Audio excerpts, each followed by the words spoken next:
thank you so much for taking the time to talk to me today. Hmm. Thank you for having me. Now, you you came from Puerto Rico, right? Yeah. And you moved to New York, Hmm. Brooklyn. Yeah, Brooklyn, New Uh, York. how do you do? How does someone do that? Because I admire people who are bilingual, but I mean to completely jump into like a city that's like as intense as New York. I mean, what were the circumstances that brought you? Uh, th- that's an interesting question. I don't think anybody's ever asked me that for an interview before. The truth is that we moved when I was fairly young. I think I might have been around 5 or 6 or so when we moved. So it wasn't entirely my decision. But another fun fact about that is that we actually moved to New York City in the middle of a blizzard, a very significant blizzard. Damn. Yeah, from the nice tropical island of Puerto Rico. It was the first time I had ever seen snow in my life. It was the first time people were speaking English around me, all of that. What happened was that my father had moved to New York a few years before my mother and I did, and he had sort of, gotten himself an apartment and saved up a little so that we could afford to move. Uh, Wow. as you may or may not be aware, Puerto Rico, due to the effects of colonialism, has kind of a stagnant economy in a lot of places, and Yeah. it's really rough finding a Yeah. job there. To this day, the federal minimum wage in Puerto Rico is extremely low. Like It's so shameful. It's shameful, really. I mean, yeah, it's absolutely insulting. But that gave rise, of course, to a migration of people from the island to New York, and specifically to the Bronx. But we moved to Spanish Harlem at first.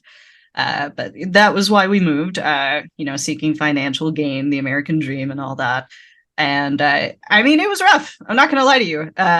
Learning English was real bad.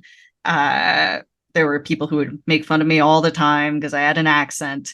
English actually isn't my first language, Spanish is. mhm. And I was bullied so much for having that Spanish accent and for speaking Spanish that I actually stopped speaking it altogether for many years. What And what then what year was what around what time was this? Like when you well, what years? Because you're young, so I can't tell like what year was this? this was in the mid 90s. Yeah. Wow, yeah, it was the midnight. The '90s were not. It was rough still. It, Like it's definitely rough. Yeah. yeah, Mm. Uh, and I just so you quit speaking entirely just because of the bullying, and um so it must be. I mean, I'm wondering, is there part of you that I mean, moving to such like a writer's city and having Mhm. that young experience of people, making fun of you because you couldn't, speak the language at the beginning. I mean, like, do you think part of that had to do with your drive to becoming a writer? I mean, because now you've mastered it, and it's a big fuck you to anybody who did that. Yeah, 100%. I mean, that's a very astute observation of you. You've hit on my origin story, so to speak. I was terrible at speaking English for quite some time, and my mother, who also didn't speak very good English but spoke more than me, would buy a whole bunch of children's books and would read them to me all the time. Mm-hmm. Every night she would insist on it. And over time, I got better with exposure, and I just started reading everything I could get my hands on because I didn't want to sound um, the way that they thought I sounded. Which, I don't want to give the impression that I think that having an accent is bad. I wish I had the courage to have kept mine, if anything. Yeah, but like that's like I don't think you were lacking courage Yeah. it's sort of what do you do when you're faced with that situation? You're like, I just don't want to be like bombed every day with these Yeah. insults. I'm gonna do what it takes. Like, but I don't think it necessarily in hindsight people. I mean, if maybe somebody could say that, but I'd be like, well, then you're a jerk for saying that to somebody. You know what I mean? Like, Well, I I don't think appreciate that. yeah, but I understand the I guess the mourning you would go through in a sense of feeling that like you might have, you know, pushed away your identity a little bit or something. 100%. And it got to the point where now when I speak Spanish, my Spanish speaking relatives think that I have an American accent. And so that just feeds into that whole loop Oh all over no. again, but Oh it's no. in a different language. And now I'm an adult and I have more complicated feelings about it. Yeah, Uh, that's sort of a twist, isn't it?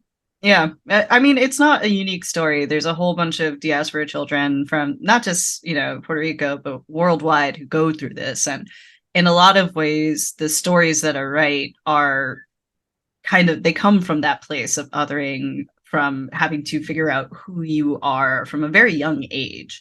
And if you check out my first novel, that's a whole major theme of that too, is that one of Hmm. the main characters is a mixed race and doesn't quite know where to fit in where. She also actually has dyslexia in one of those languages. Hmm. And I that mean, just compounds matters. and you have such a like you are like the embodiment of like that like view of mixed, like, and being being the other, like you have, it seems like you sort of hit the jackpot as far as that narrative goes, right? Like every aspect about you is that you have the mixed race aspects, you have the queer aspects. I mean, looking back on it now, I mean, you must be like, it must be so awesome to know that that's what led you to success. But I'm sure the journey was tough. Of course, the journey is extremely tough, and there's, parts where there are people in your life who are just no longer there anymore. And I think Yeah. that that's something that a whole lot of people can relate to on the queerness front. But I Hmm. think that something that bears saying is that you also see that on racial fronts as well. So for me, I know I look very white. I'm extremely light. My mother's black. My father is pale like me. So I'm mixed race. And for a very long time, as I mentioned, I was just trying to pass Right. because Yeah. that's what gets me not bullied. But Hmm. over time, when I hit high school, I think it is towards like the later years of high school and especially college, I got way more in touch with um, the Black side of my family and with all of those roots. And it's weird how almost subtly it happens, where when you get more in touch with that side of yourself, a lot of my white friends now were kind of acting a little different when I would try to point out maybe something that was a little privileged about the way that they saw the world. And all of a sudden, I wasn't one of the, nice ones That's anymore. interesting. So, do you think too, like the fact that you could, if you could pass, you were Mhm. sort of like a double agent, like you were able to see the things that were going on that maybe would not be done in front of other people, maybe who are darker, right? Like that's, and I mean, God, that must have been tough to like to hold that back because you're afraid of somebody seeing you, like you said, as it was one of the nice ones. I mean, like that's mind blowing. Yeah, it's horrifying the things that people will say to you sometimes when they don't realize you're mixed race, or sometimes even when they do. Uh, as just something that I heard a whole lot is when I would mention that I was Puerto Rican, let alone that I was mixed. I would often get, "But you're so eloquent. You speak English so well. You're into Wow. all of this nerd stuff," and it's like, "Yeah, pendejo. Like, what do you? What does this mean?" Like, Right. Oh, um, thank you. You mean thank you, or why don't you just tell me that I don't sound dumb or whatever? I mean, like that's the implication is, or whatever insult. Yeah, people do that too. Like I would get, people would always think they would tell me they were complimenting me when they were like, well, you don't sound gay or you don't look Jewish, and I'm like, well, what? what do you mean by that? Let's break that what's down. what let's unpack this, can we, for Yeah. a minute? But it's fascinating to me. Now I have to know, because you mentioned this in another interview, but you talked about something that you read that fucked you up. um I need to know what that was. I need to understand what that that was, because you talk about that being like a watershed moment for you as far as creativity goes. There's a whole lot of things I've read that have fucked me up in my life. I'm trying to figure out which one in particular this is. Uh, This was the one you did with the hipsters of the coast.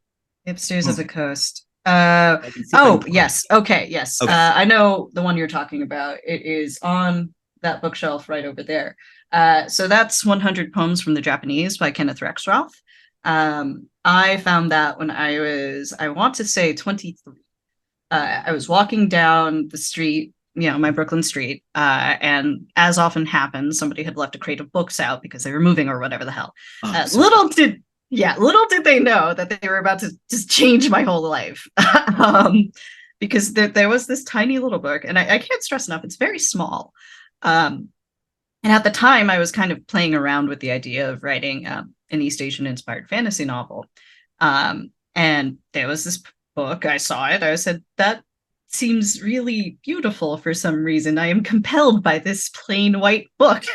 So I picked it up and I took it home, and reading Hain poetry, like really reading with it and engaging with it in that way, was hugely influential on me as an author.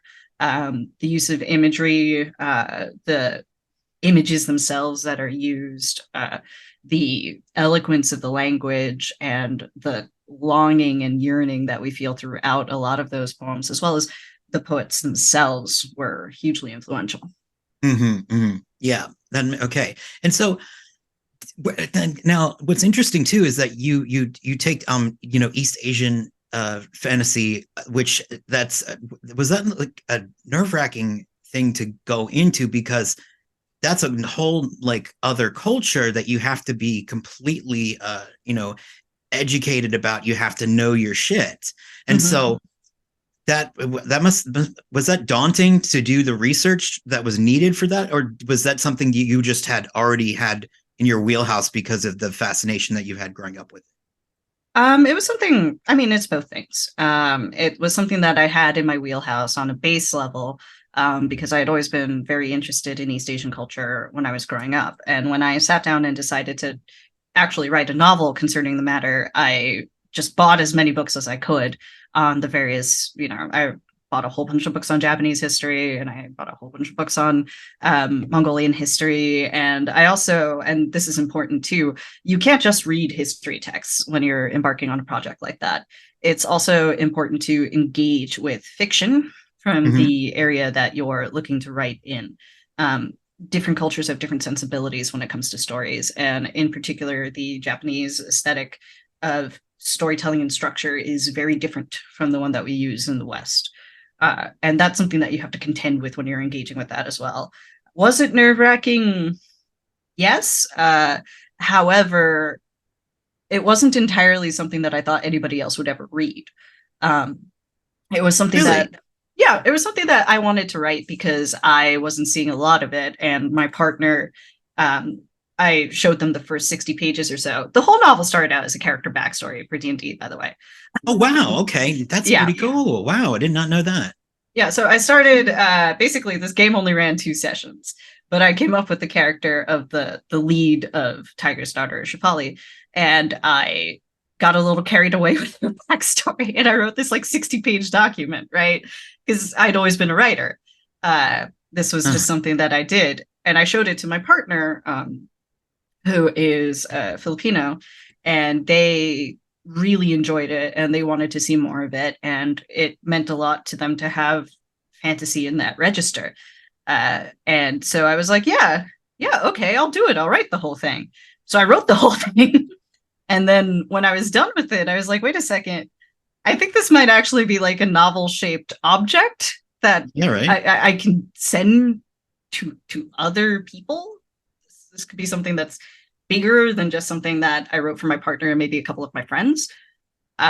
So I sent it to a bunch of agents, and I wasn't expecting anybody to really say yes to it. And now, several years later, I'm writing for Magic. So it all worked out. I mean, what do you like? Explain the day when you got that letter from the agent saying, like, yes, we're interested. Oh, I mean, I love those kind of moments. Just like hearing those, like. Yeah. So it was funny because originally I got the first email and it was like, all right, I'm requesting more. And I was like, oh my God, they're requesting more? Somebody actually wanted to read it? I thought I had misread it. And I called my partner over and I was like, does this say what I think it says? And they're like, yeah, send them the rest of the novel. Yeah, so send it. What are you waiting for? So I send Sarah, my agent, the rest of the novel. And then I realized maybe 5 hours after I sent it that I had an egregious typo.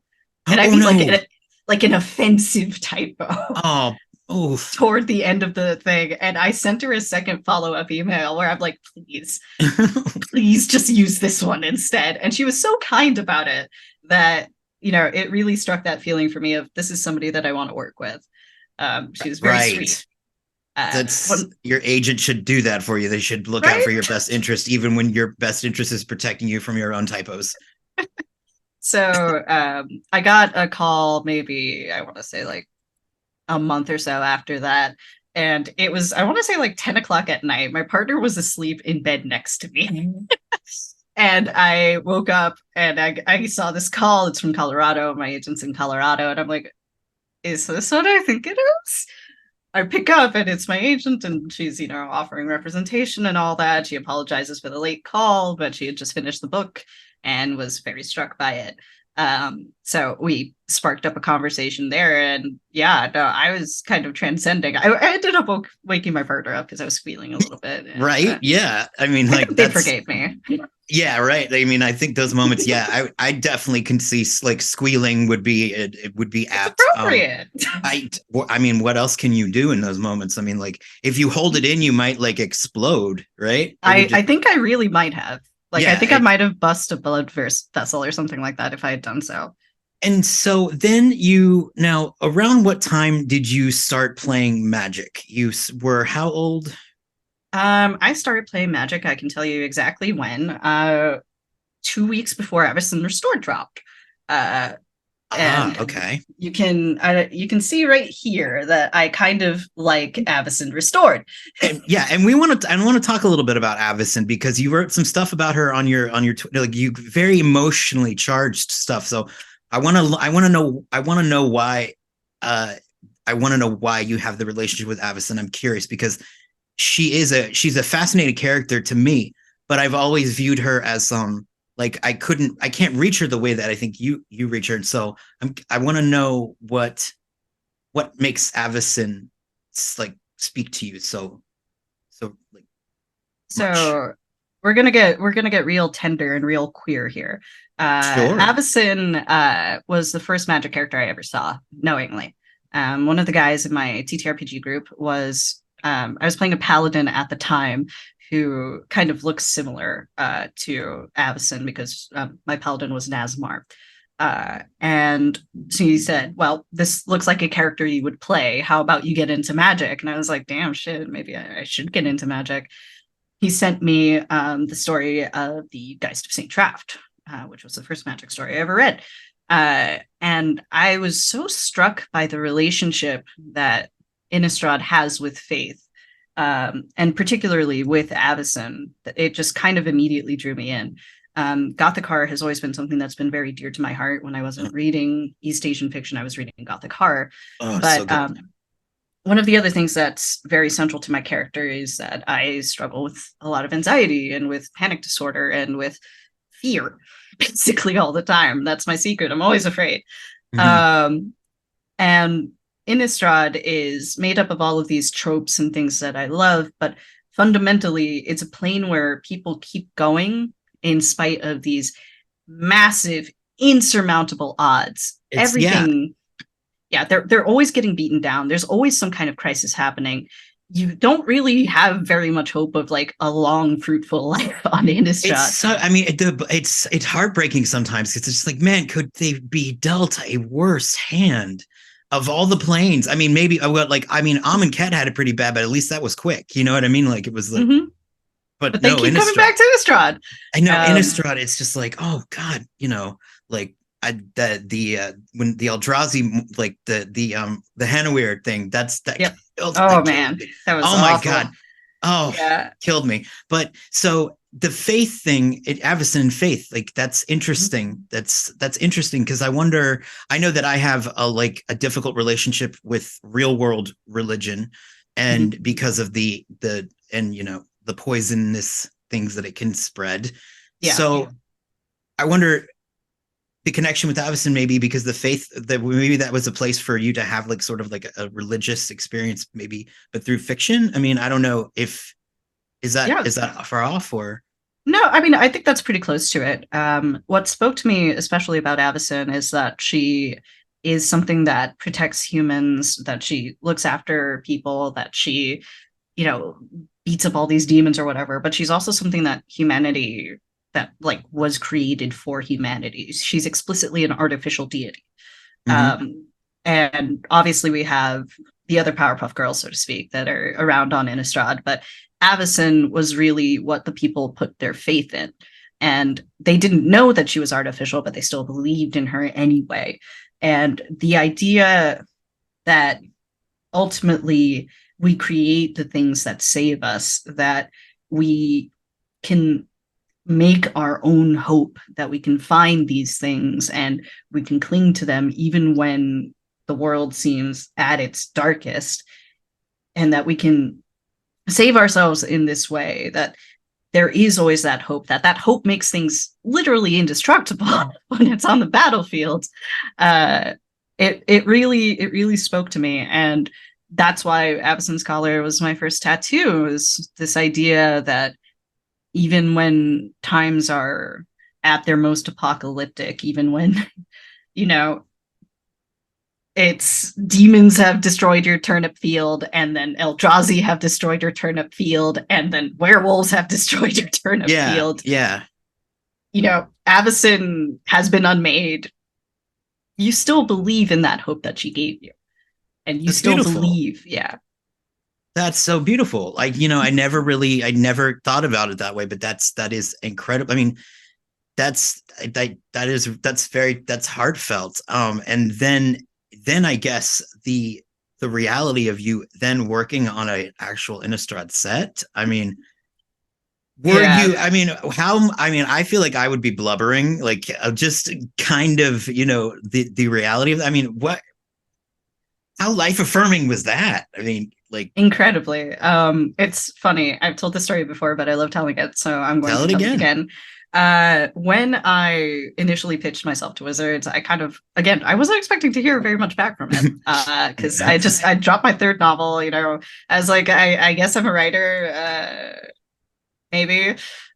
Your third novel, you're like, I guess I'd be like, I mean, Imposter syndrome's a motherfucker, let me tell you. Yeah, I know, but you know what's so crazy is that I've interviewed so many of, I'm like, these incredibly talented people who are like talking about imposter. I'm like, oh, that's no. I'm like, but I understand, but it's tough. I get it, but oh man, it's just like, no, you're definitely a writer. Like, you are.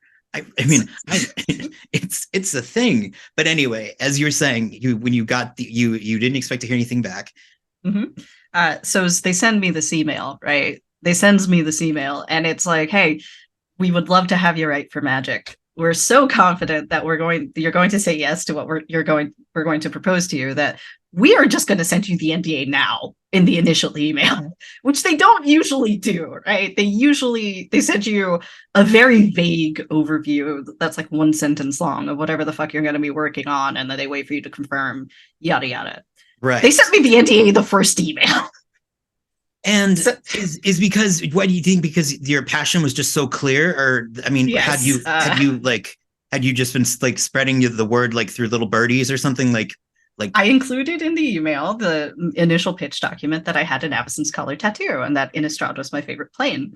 So, and that was for Midnight Hunt and Crimson Vow. So they were correct. They were. That's a good call. I found out it was about Innistrad, and I just about lost my shit. And then for the story to revolve so centrally around Arlen, who's this woman of faith and to whom Avacyn was so important, and Soren, Avacyn was super important to him, but also he's in this place now where he feels like he's lost everything pretty much. Yeah, and he has too. I mean, I'm with Soren. I'm a Soren guy. You know, what can I say? I am a known Soren sympathizer, and I know that he's done terrible things. I'm not excusing them. I know, but you know, I will say this, but not as bad as Nahiri. Okay, I'm just saying. They have both done bad things. They have, but Globicide's pretty bad. I mean, it's like, she sort of did kill because it turns out, I mean, she thought Soren did it, but he didn't do it. And I mean, like, eye for an eye it's okay, I guess, but then it's like you pop the eye out and you're like, oh, that was just a sneeze. I don't know. I mean, Nahiri, I have a tough relationship with Nahiri, but enough about me. But so Soren, yes, he has a great, you know, he's crestfallen because he's lost, you know, Avacyn, his grandfather is, you know, dallying around with Olivia, which I not mean, the we love Olivia in this house. we do love Olivia, but she's so evil, but she's like that like great Okay. evil, but I like love her. she's just like like off like out of her mind, like evil, Mhm. like like A barking hundred mad, percent. barking Yeah. mad. And I think that important context for Crimson Vow, especially, is that I wrote that story in the aftermath of the election, which is to say, while we were waiting to see if Trump had gotten reelected, is when I was Oh, working on really? Crimson Vow. Yeah. So That explains a lot. it That explains a does, lot. doesn't it?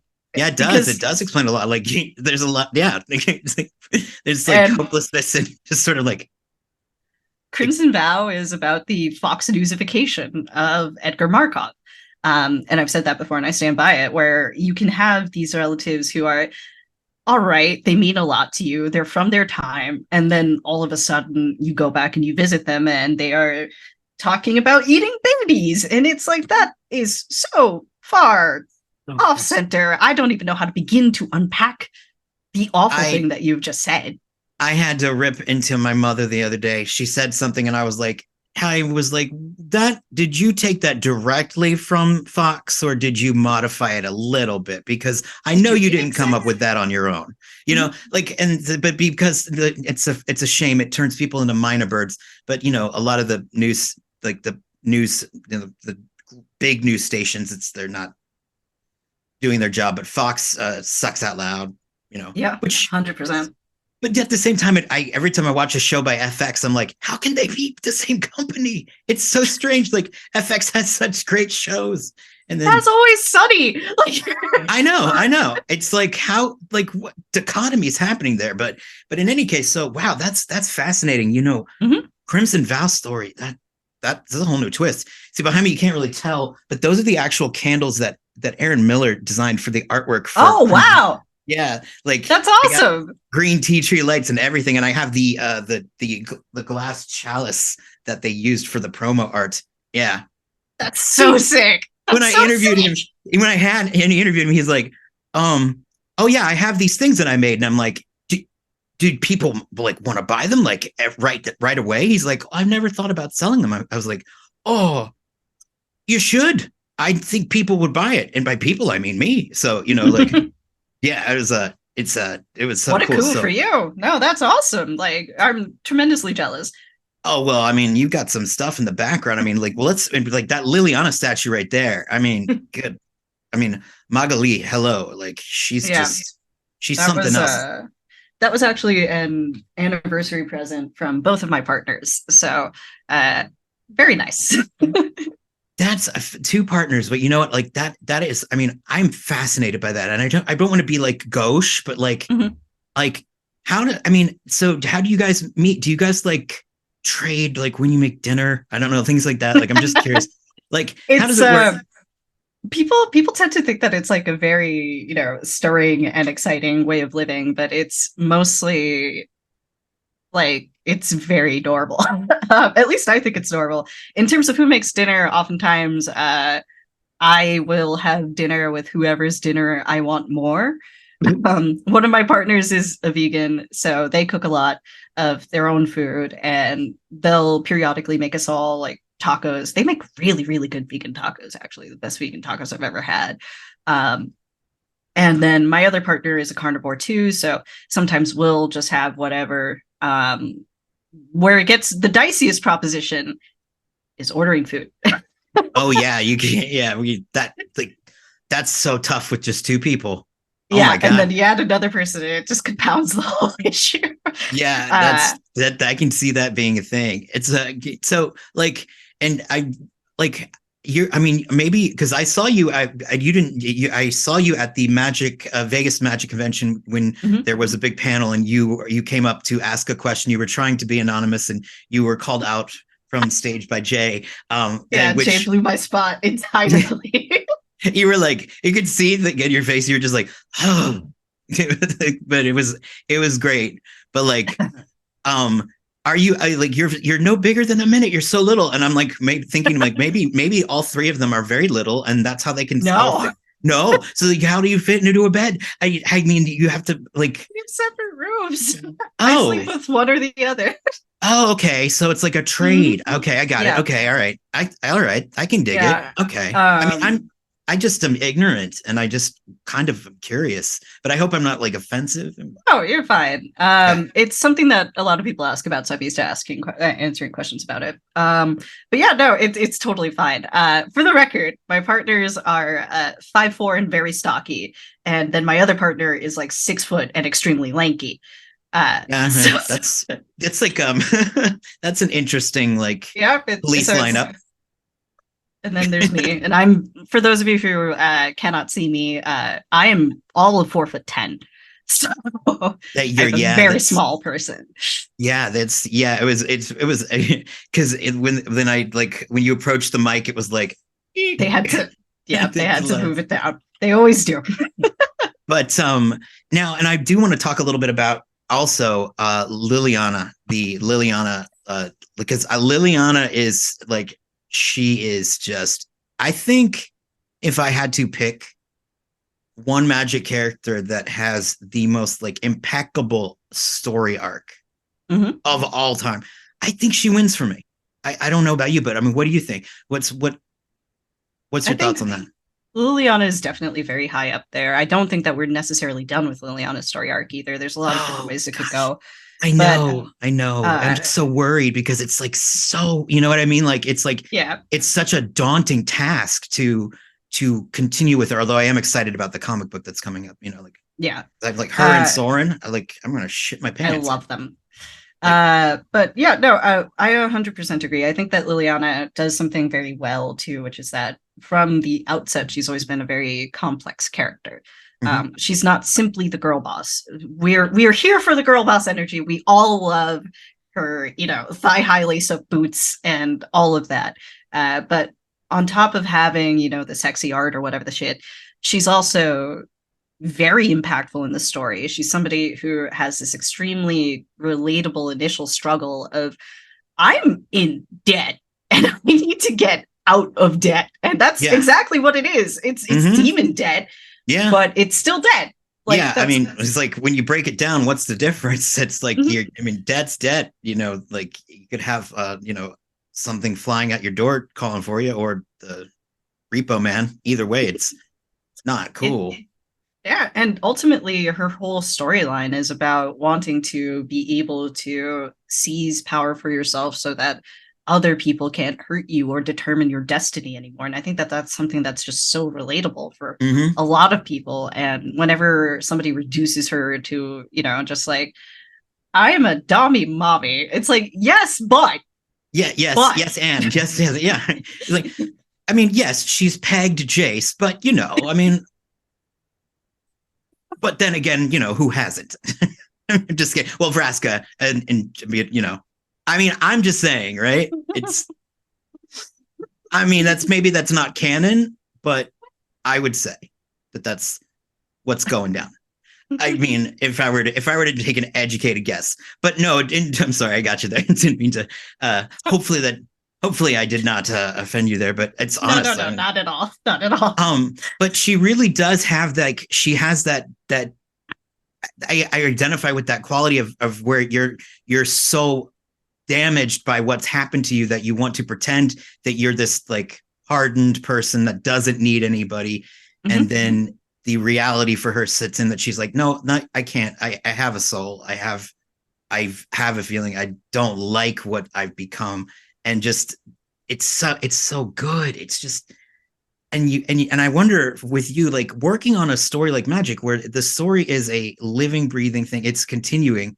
You have no beginning, middle, end. I mean, what how do you approach that as a writer? I mean, it seems like that would be something that they don't ever teach in any sort of classes. I mean, it's a new They way of don't, really and it's thinking. fucked up. And you know what? It's not a new way of thinking because some of It the really, yeah, I guess oldest, like lore, yeah, true. And at the same time, yeah. yeah. When we think of some of the oldest stories, when we think of something like the Iliad, right?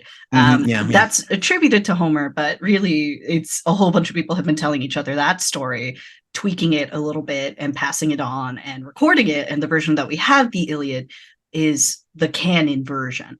But Right. if we look at a lot of other classical stories, for instance, Diomedes having his whole little side story that he went on that we just don't have anymore. Yeah. People have their Yeah. whole canons about that. So it's actually a very old form of Yeah, you're storytelling. But right. That's a good point you make there. That's true. uh, Yeah, that's it, great. I mean, and it sort of puts things in perspective when people get like the, they're like they get up in arms about what's canon and what's not canon, and how this isn't that and this is that, and then it's sort of like, well, in 200 years, no one's gonna give a fuck. So just chill out. And it's that, and it's also like we've been having arguments about canon for forever.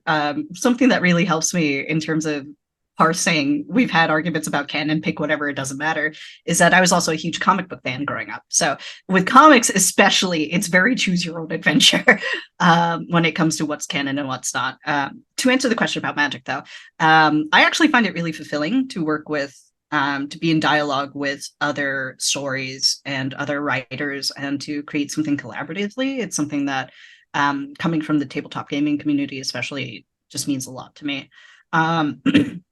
And as a Magic fan, somebody who has been reading these stories for forever, being able to interact with them and highlight things and engender the same feelings that I felt when I read that St. Trapp's story in other people is something that means a lot to me. To tie this in, Liliana's whole moments with Chandra in March of the Machine were not something that was in the outline. That was more something that I put in there, firstly, because I love Liliana, but yeah, secondly, because I really love the Kaladesh stories where Liliana and Chandra were kind of buddy-buddy. And yeah, I yeah, really liked exploring that relationship. And I wanted to have space for that understanding of, in that story, nobody understands why Chandra wants to run off. Liliana does. She yeah. tells her not to, but she understands exactly why. And it's coming from a different place than it is with everyone else. And having Liliana share that vulnerability, that moment of denial and disbelief when she hears that Jace went down, is also in conversation with earlier Liliana stories. So, you know, being a steward of magic alone. Yes, you pushed for that was something that you brought to the table, and I appreciate that, because there is I think one of the tougher things, right, is that when a planeswalker or a character is absent in a story, obviously you can't fit the entire cast into any given story. You have to make room for the new characters. You have to make, the allotments are made, right? But like, it is I appreciate seeing her there, because she's hard to not think about. You know what I'm saying? She's so central to Magic. Like, Yeah. when I think about planeswalkers as a concept, I think Chandra, Liliana, Jace. Those are the top three. And so to not have her in the story just didn't make any sense to me.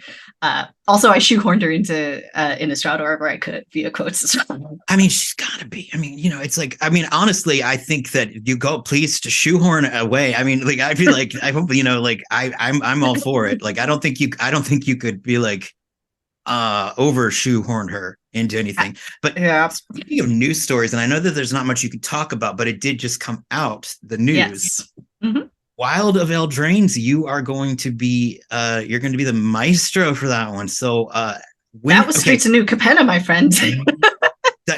Now that is awesome, because now you're really established in there. Like, and like, explain, if you can, without giving away any sort of like I guess the real meat and potatoes, but like, how does like the birth of a story go when, like, from like step one, like how does it go? Like, you come in and you say, I have an idea, or idea is already in place. What's sort of the process that you do for So it kind of depends on the set. For something like Crimson Vow and Midnight Hunt, I always end up saying Crimson Hunt and Midnight Vow sometimes for some reason.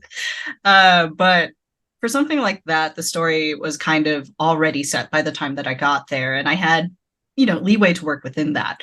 But there were major plot beats I had to hit, and I could decide the order of them, whatever. And the actual like connective tissue is more of my thing. With March of the Machines, because it was such a big story, we actually started planning that right after I finished the Midnight Hunt stories, not even the Crimson Vow stories. So that was far earlier on. With Wilds of Eldraine, we did that, I think maybe a couple months after we started work on March of the Machine.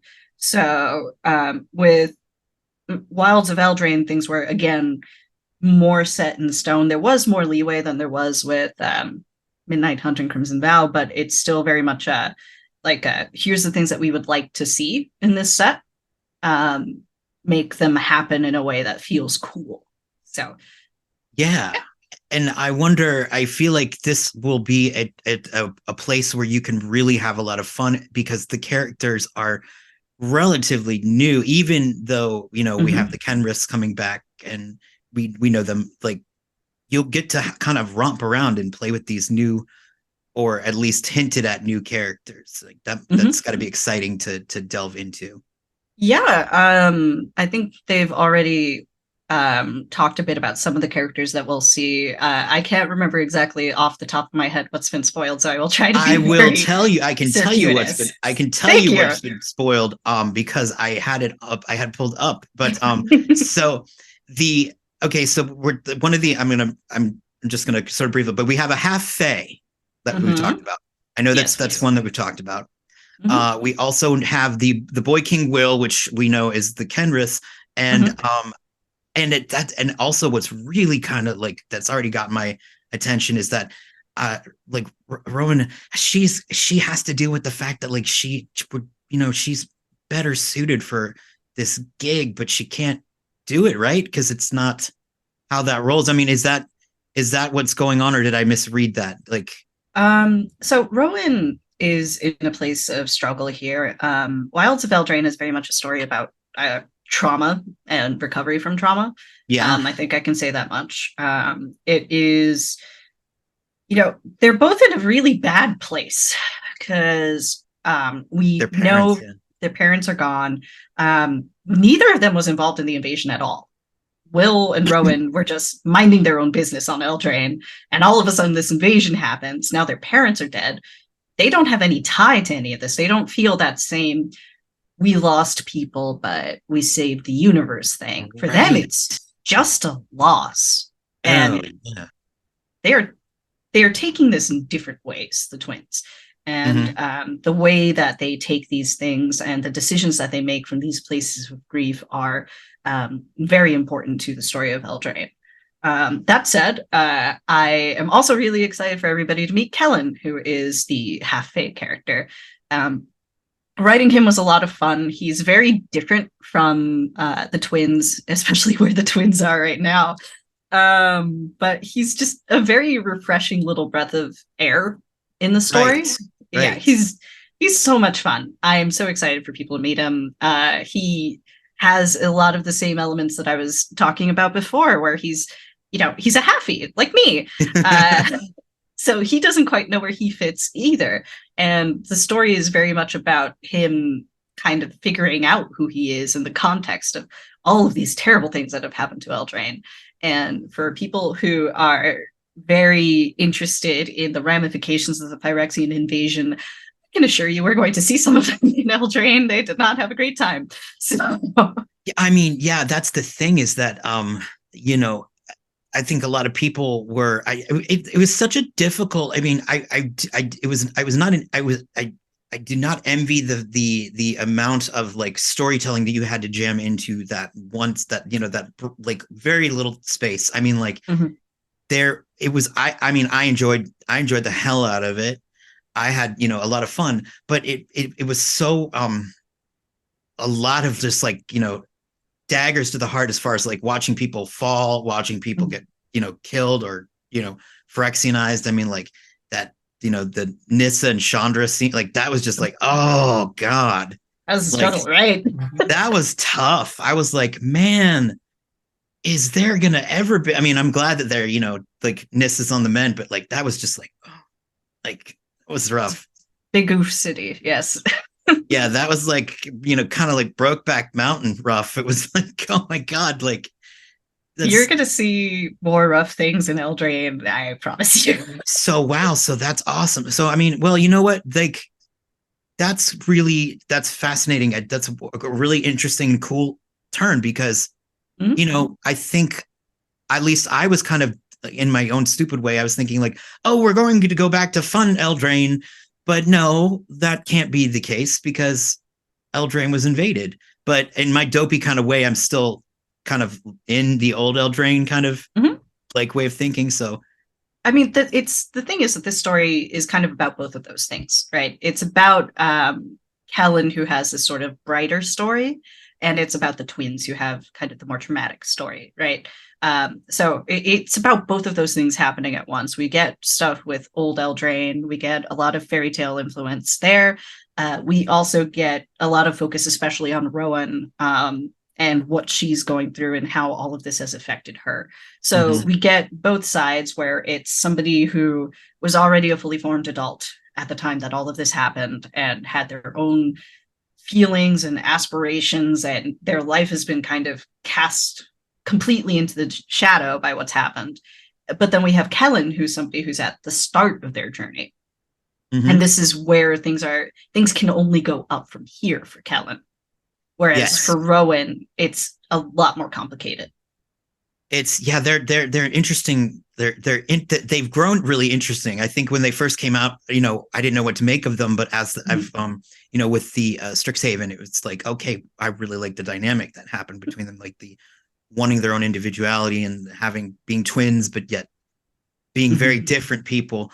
Um, it's very exciting, and so um, so as the story for that, it's finished, it's done, it's in the can, and Mm-hmm. you just gotta wait until the time is right and then reveal it. That's exciting. So when they reveal it, are you going to be doing it at one of the cons? Is that going to be what happens? Is that It's August 8th that the first one drops. So, no, I think the next con appearance I have is at Commander Sealed in September. So, nice?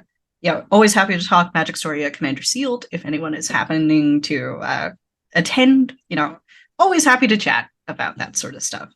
Um, we shall see if there's more engagement there. But yeah, overall, I'm just really happy that people are interested in the story in the way that they are. And I think that there's a lot of really cool stuff in Eldraine to give people brainworms, uh, so to speak. Because we also have the Talion's card also got spoiled, so I can talk about Yeah, that. yeah. Talion is such a fun character. I really went in on them a little bit. um, but being able to explore the Fae in Eldraine and to set the tone for what they're like was also super cool.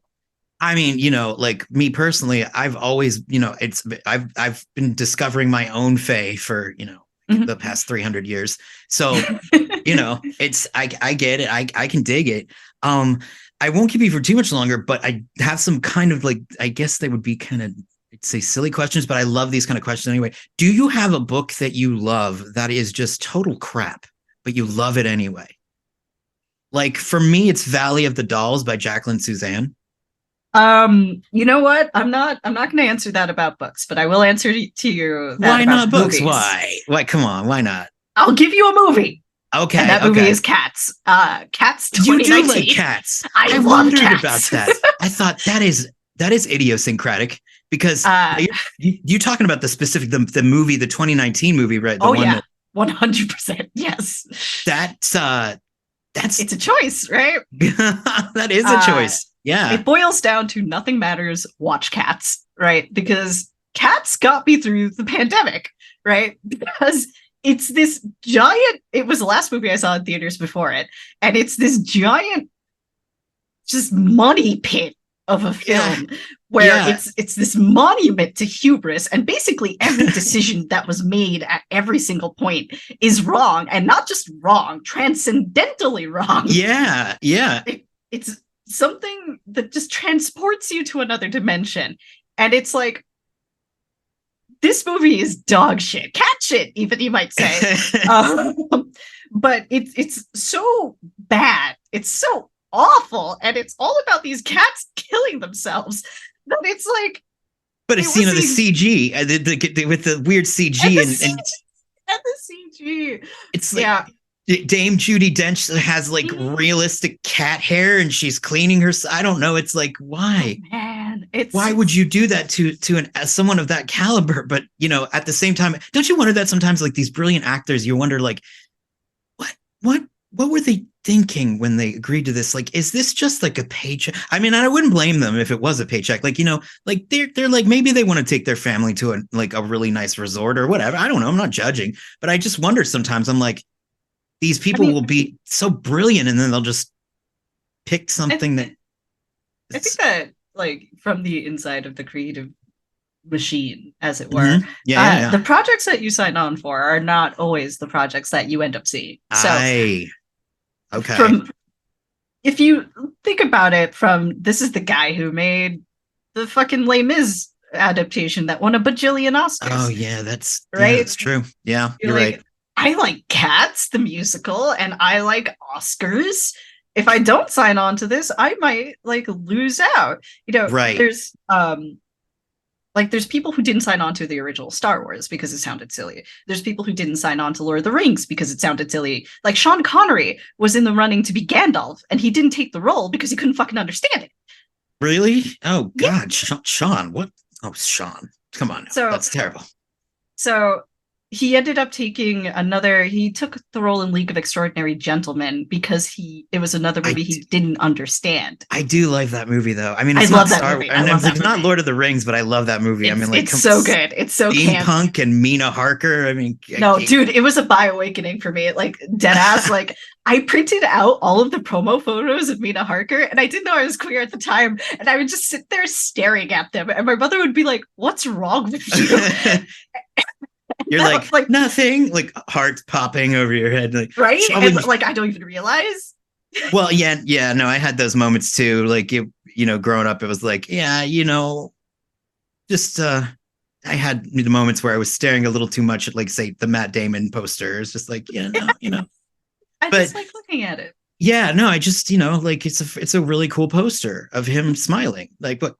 No, I mean, well, actually, the real telltale sign was that I had like lots of like I was very into Tori Amos and like, and that's just Tori. And now the young people these days, like now I've talked to like the younger Magic players to turn them on to like Tori Amos. Like now there are straight guys that listen to Tori, but back then, no, it was like there was maybe one or two, but it was mostly girls and the gay boys. Like it's like Kate Bush. Kate Bush is the same way now. Yeah. Where like, I know. People were not listening to Kate Bush like that. I was like, when did my Kate become like all like everyone's like doing TikTok about her? I'm like, I don't know how I feel about this. But I mean, like, it's like, I'm like, this was my thing. But what can I say? It's weird. It's like all of a sudden, like these people become hits again because like the new Barbie movie, it's like Aqua all of a sudden was like on the like charts again, which I was like, Barbie movie slaps though. I loved it. I thought it was great. My boyfriend was like, he didn't care for it. I was like, and that's why I love you. But he was like, he was like, I was like, no. He's like, but what can I say? But so I am a little bit curious. Why do you feel like you can't say the book though? I'm not going to press you for the book, but I am just curious, like why? All right. If you want a book, I mean, because the thing is that if a book is sloppily put together, I don't tend to like it as much. Right, but it's like so bad it's good kind of thing. Like the Cats movie. I mean, like you watch it and you're entertained by it, right? Because like you said, it's transcendentally bad, but it's like it's still got that. It can still grab you. Like I don't know. Have you ever read Valley of the Dolls by Jacqueline Suzanne? I have not. It honestly, give it a shot. It's about like three women in the 1960s in New York, and one of them is like, and they become very famous in their own ways. And it's based off of Marilyn Monroe and Judy Garland, like they're pill popping and they're all this good stuff. But it's just so dirty. It's like overhearing like a conversation in like the ladies' room sort of kind of vibe is what I think. I love that vibe. That's what the editor described it as. And it's a great trash like novel. I think Stephen King was like, it's one of those books that like, he's like, it was total crap. I couldn't wait to get it. And I read it the second I got it. So yeah, definitely give that one a shot. But I mean, like, it's just something that I struggle to think about. Like, to be honest with you, it's not like I want to avoid offending anyone. It's just that for books, I tend to disconnect much earlier if I if it doesn't pull me in. Whereas movies, it's a different medium, so I have that layer of disconnection. Gotcha. So yeah, it's like there's no big secret here. I mean, I could tell you a book that I did not like that a lot of people liked. Oh yeah.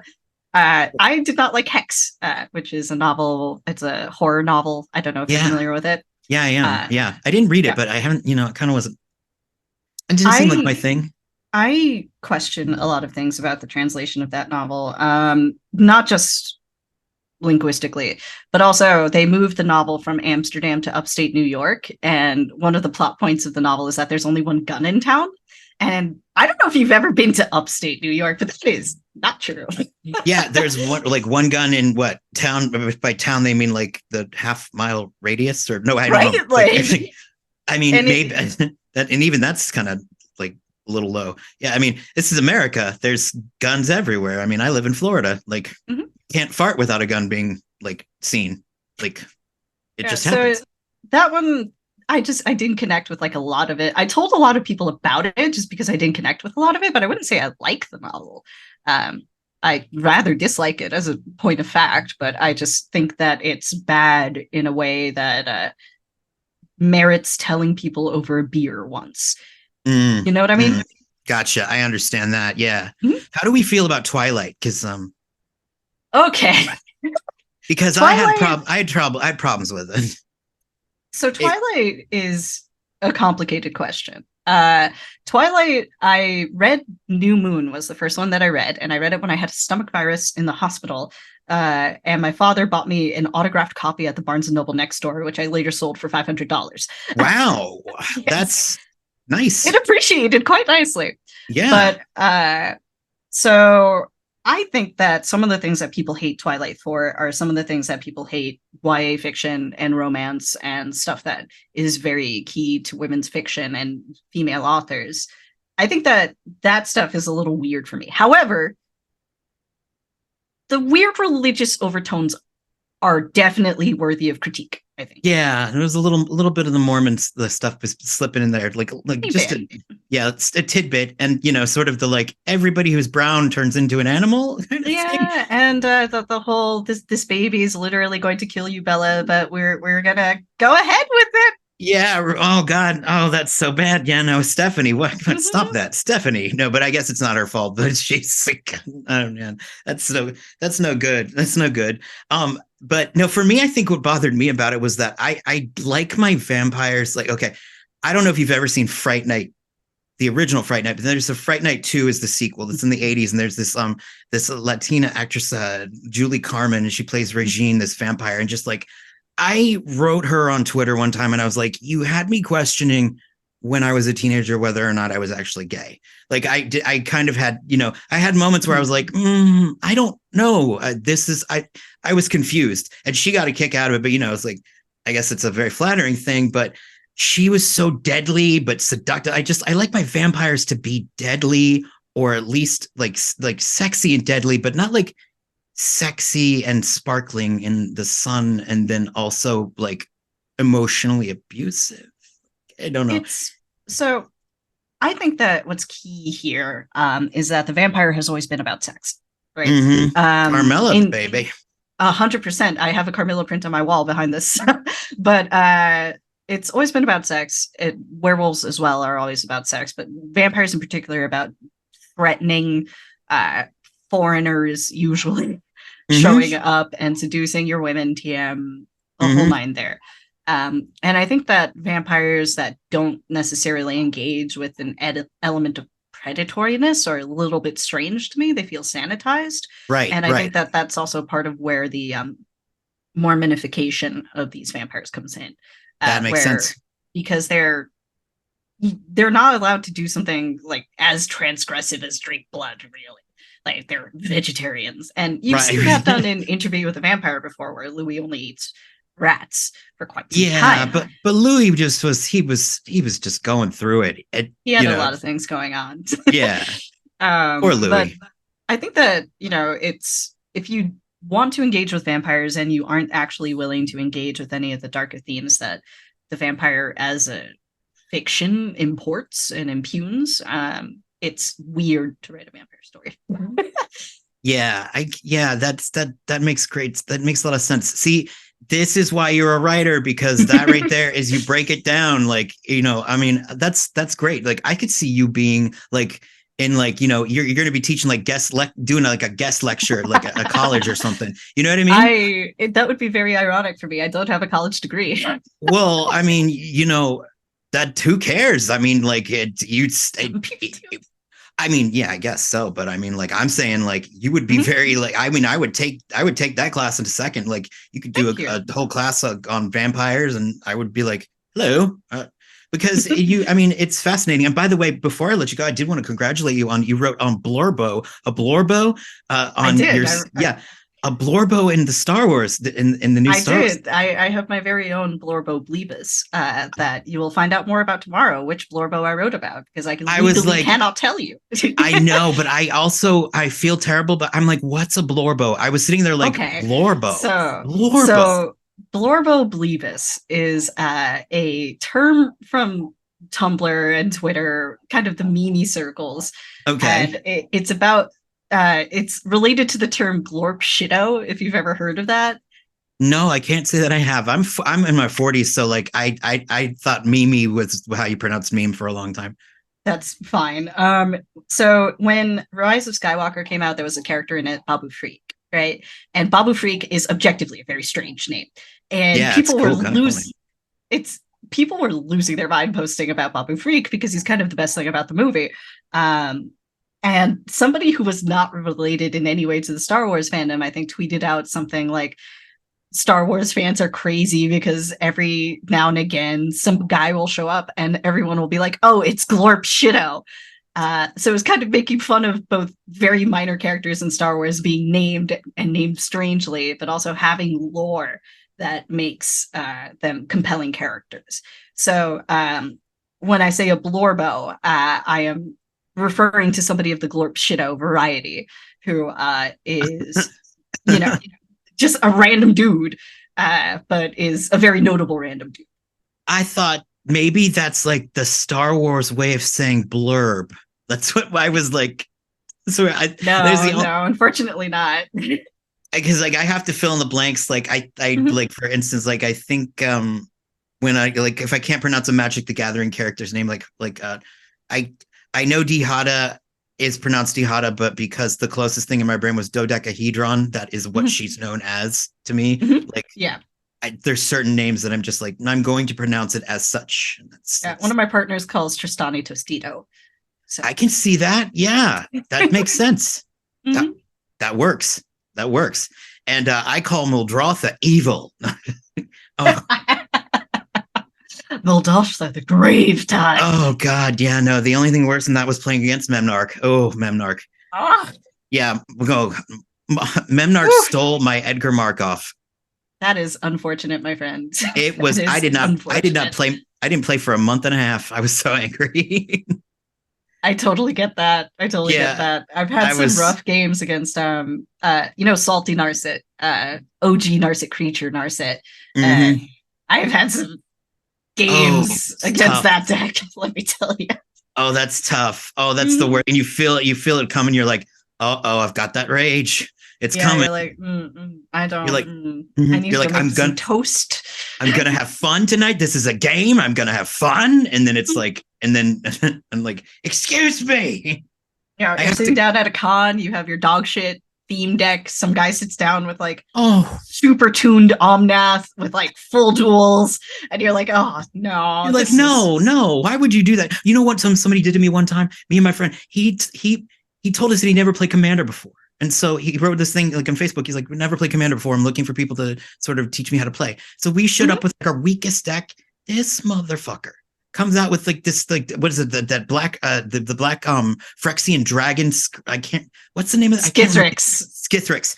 This guy killed us like within 5 seconds. Right? And we were like, we thought you said you never played Commander before. And he goes, oh no, I haven't, but I've been playing Standard for about, 18 years. And I'm like,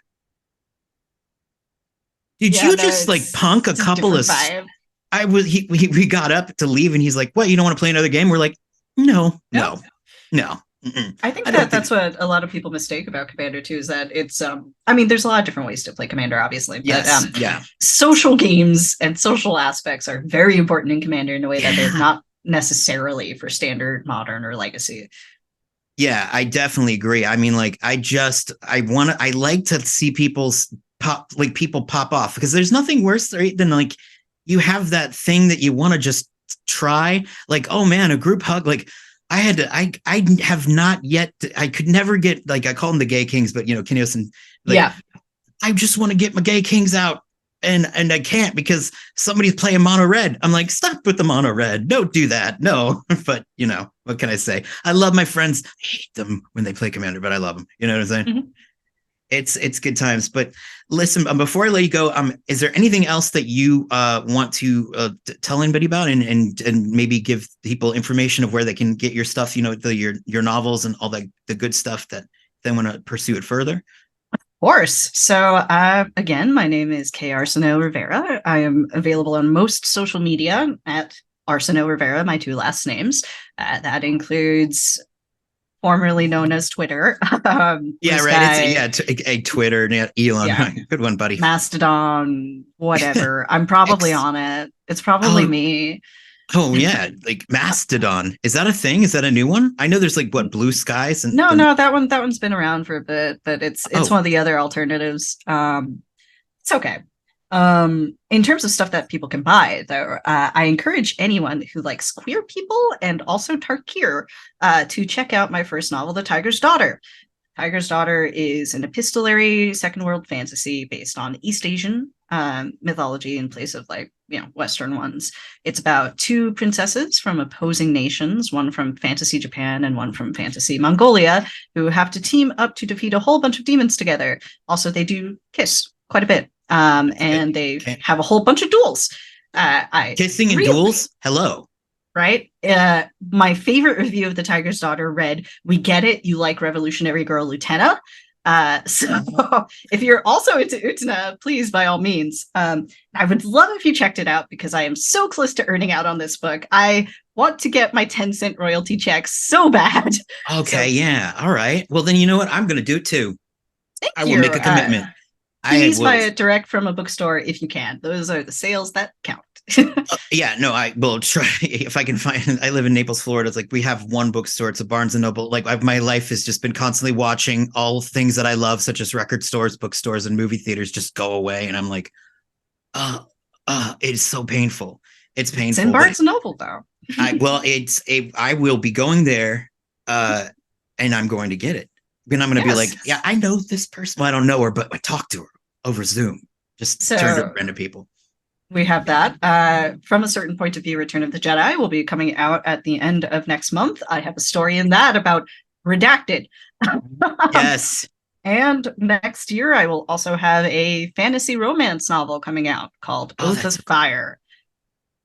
all right. Is this going to be? Well, I guess I can't ask, but I don't know. You can ask me a lot about this one, actually. Okay. So then, is this going to be connected to your other? Like, is this connected to previous books, or is this something that's a standalone? Nope. Complete standalone.